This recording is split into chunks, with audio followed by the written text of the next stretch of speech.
before time itself, before empires and kings, before history began. God spoke, and out of nothing, the universe was born. Light shattered the darkness. The seas were divided. The land rose from the waters. And at the pinnacle of creation, God made man. Man was free. He lived in harmony. No fear, no suffering, no death, until he lost it all. A lie changed everything.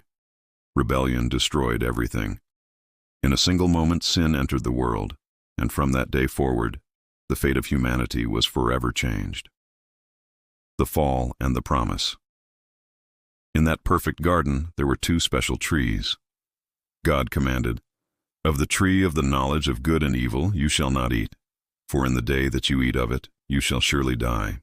But the serpent, the enemy, whispered deceit. "You will not surely die.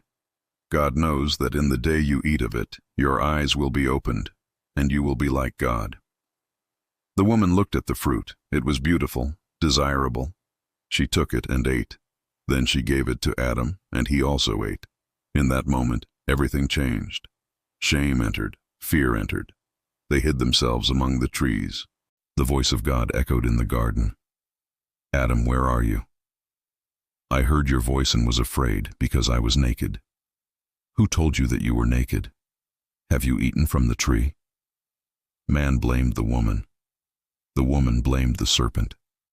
Sin had entered the world, and the curse was pronounced. Pain, sweat, death. Eden was closed forever. But before man was cast out, God gave a promise.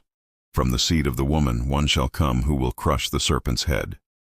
Death would not have the final word. The plan of redemption had begun. Violence and justice generations were corrupted. Violence filled the earth. Every thought of man was evil. God looked upon humanity and, with sorrow in his heart, decided to bring an end to the age of violence. But amidst the corruption, Noah found grace. God spoke to him, "Build an ark of wood, for I will bring a flood upon the earth. All that has the breath of life shall perish, but you shall enter the ark." For over 100 years Noah built, enduring the mockery of men. Yet he did not stop building because, though the world no longer believed, Noah did. When the ark was finished, the animals arrived, 2 by 2. The doors were shut. The sky grew dark, and the rain began to fall. For 40 days and 40 nights, the rain did not stop. Every living thing perished, except those within the ark. Then the waters receded. Noah and his family came out. He built an altar and offered sacrifice. And then a sign appeared in the sky, a bow of light, a promise that God would never again destroy the earth with water. Though man remained sinful, the Lord would always keep his promise. The call of Abraham centuries passed. Nations grew, and man once more forgot God. In the plain of Shinar, they tried to build a tower that reached to the heavens, a monument to their own pride. God crushed their arrogance, confused their language, and scattered them. The city was called Babel. In the midst of a pagan land, God chose a man who was not a king or a warrior, but a man willing to believe, Abraham. "Leave your country, your relatives, and your father's house, and go to the land that I will show you. I will make you into a great nation, and in you all the families of the earth shall be blessed." Abraham left his home. He walked into the unknown, carrying an eternal promise. Years passed.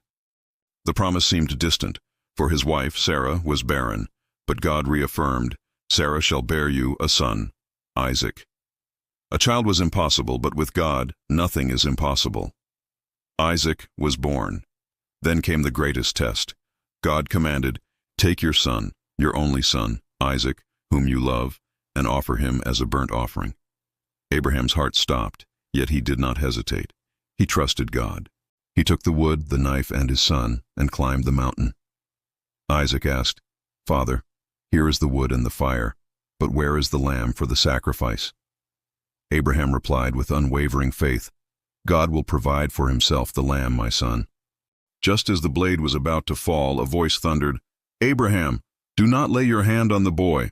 Now I know that you fear God, for you have not withheld your only son." God provided the ram, caught in a thicket. Jehovah Jireh, The Lord will provide. Isaac was spared, and God revealed the future. On that same mountain, a father would indeed give his son, and his blood would bring redemption to mankind. Jacob and the dreamer. The promise continued through Isaac to his son Jacob.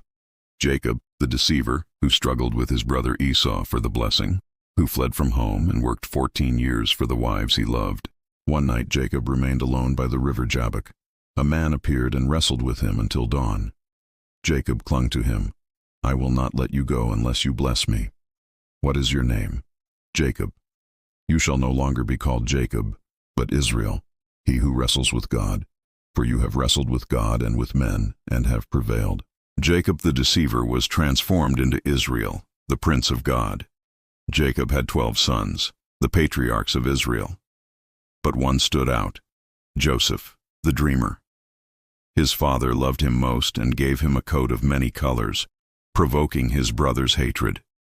When Joseph shared his prophetic dreams, their jealousy was sealed. "Here comes the dreamer. Let's kill him." Instead, they sold him into slavery for 20 pieces of silver. Bound for Egypt toward a destiny he could not imagine, Joseph was not alone. God was with him. Betrayal to triumph.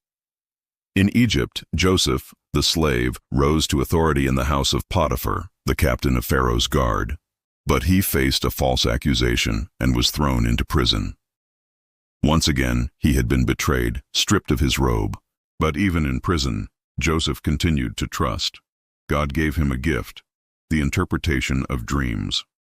2 years later, Pharaoh had a dream that no one could interpret. Joseph was brought out of prison. God has shown Pharaoh what is to come. 7 years of abundance followed by 7 years of famine. Pharaoh was stunned. Can we find anyone like this man, in whom is the Spirit of God? Joseph went from slave to the second most powerful man in Egypt. He stored grain during the good years. And when the famine began, Egypt had bread. The drought brought Joseph's brothers to Egypt, seeking food, unaware that the one they had sold as a slave was now their savior. They bowed before him. Joseph recognized them instantly, remembering his dreams. He could have taken revenge, but God had a different plan. Joseph put them to the test.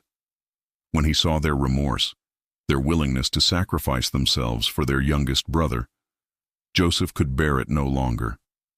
He stood up and burst into tears. "I am Joseph, your brother, the one you sold into slavery. Do not be afraid. It was not you who sent me here, but God. He sent me ahead of you to preserve your lives." Hatred was healed. The past was redeemed. Jacob, now Israel, came to Egypt and embraced his son. The family settled in Egypt. There, the nation of Israel grew and multiplied. Conclusion. Genesis is not just the origin of the world. It is the origin of our story, the account of how God created, redeemed, and upheld his people despite the fall, despite sin, despite betrayal.